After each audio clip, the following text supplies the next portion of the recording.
Jean-Francois, let's start with Quebec Solidaire. Huge General Council meeting this weekend. All observers are seeing this as basically what could define the future of the party and the future of the leadership of Gabriel Nadeau-Dubois.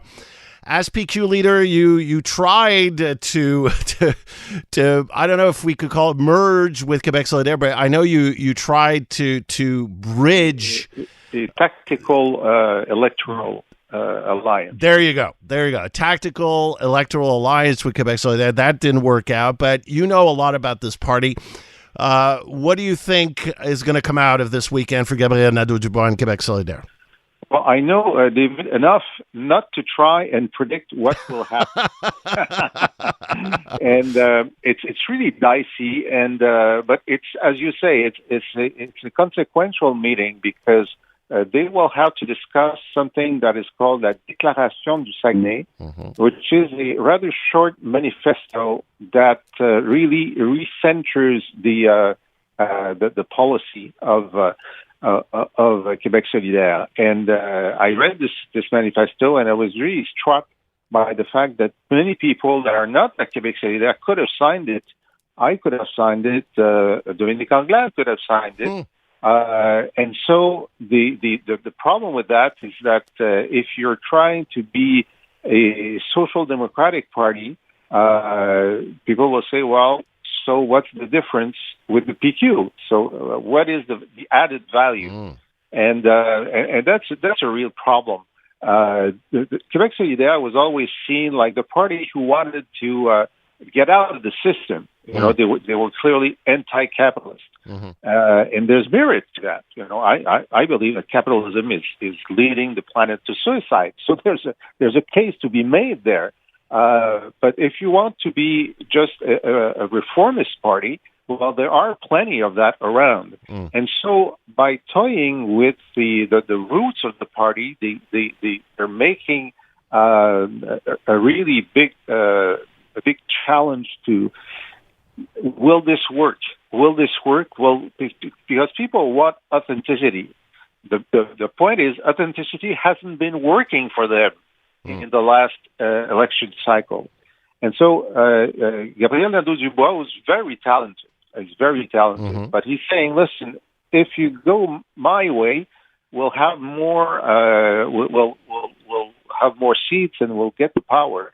The problem with that is that Québec Solidaire has grown at every election cycle until Nadeau-Dubois became the main leader. And that's at the last election. He seemed to be in charge of the election, and it was a disappointment. So why should he be the one bringing the party forward? It's going to be definitely something to monitor very closely. Anyways, we'll find out. As you said, the wisest thing is to wait till Monday morning when the dust starts to settle to find out who's still standing over at Quebec Solidaire. But it'll definitely be some big political drama. Moving on to your former party, Parti Québécois. A lot of reactions in the English-speaking community since the rollout of the new ad campaign from Paul Saint-Pierre-Plamondon and the PQ, but really more so since yesterday when the commercial that had been rolled out in French during the Fête des Patriotes weekend was rolled out in English. Your thoughts on this strategy from Paul Saint-Pierre-Plamondon? Well, it's bold. It's clear that Plamondon has been seen on CJAD and elsewhere in English media as someone you can talk to, someone who's a convinced independentist, but someone who you can relate to in so many ways. Of course, I don't think that anglos will rush to buy their PQ membership because they're seeing this ad. But just the fact that he does the ad is a sign of respect, okay? You're not my core constituency. I'm sure advisors told him, don't spend a penny adding, the buy time for this ad, but he does so. And in my mind, there are two important things here. For the PQ, they have to win sovereignty They have to win the referendum, and then they have to win peace of mind after the referendum.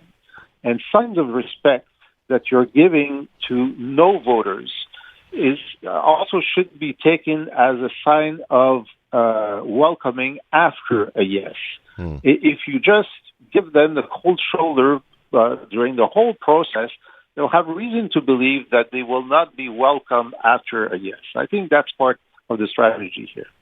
All right. Final story I want your take on, Jean-Francois, is, of course, that huge decision yesterday rendered by Court of Quebec Judge Dennis Galiatsatos invalidating, temporarily for now, a part of a section of Bill 96.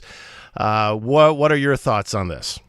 Well, it's very narrow because he only has the ability as a Quebec court judge to invalidate it in the case at hand. Mm-hmm. He has no power to invalidate it for the rest of the judicial process. Sure. I think this guy, he wants his 15 minutes of fame.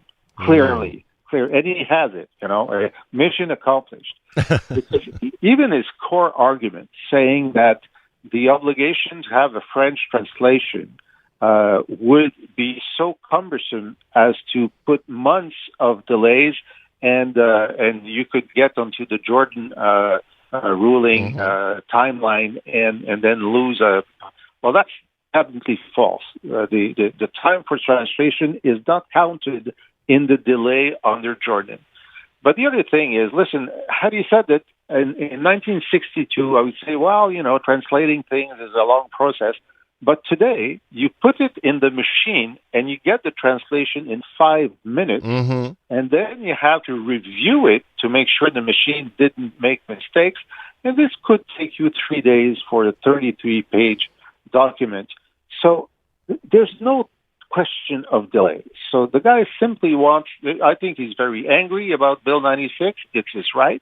But he's making a big fuss, and he's going to be overturned on appeal, that's for sure. Oh, you think he's going to be overturned? Oh, that's for sure, because usually Quebec court judges can rule on the law, but not on the administration of justice. And there's the Rufo decision from the Supreme Court saying that, and this is a case for administration of justice. He's going to be overturned. All right, Jean-Francois, appreciate your insights as always. Thank you very much. Thank you. Bye-bye.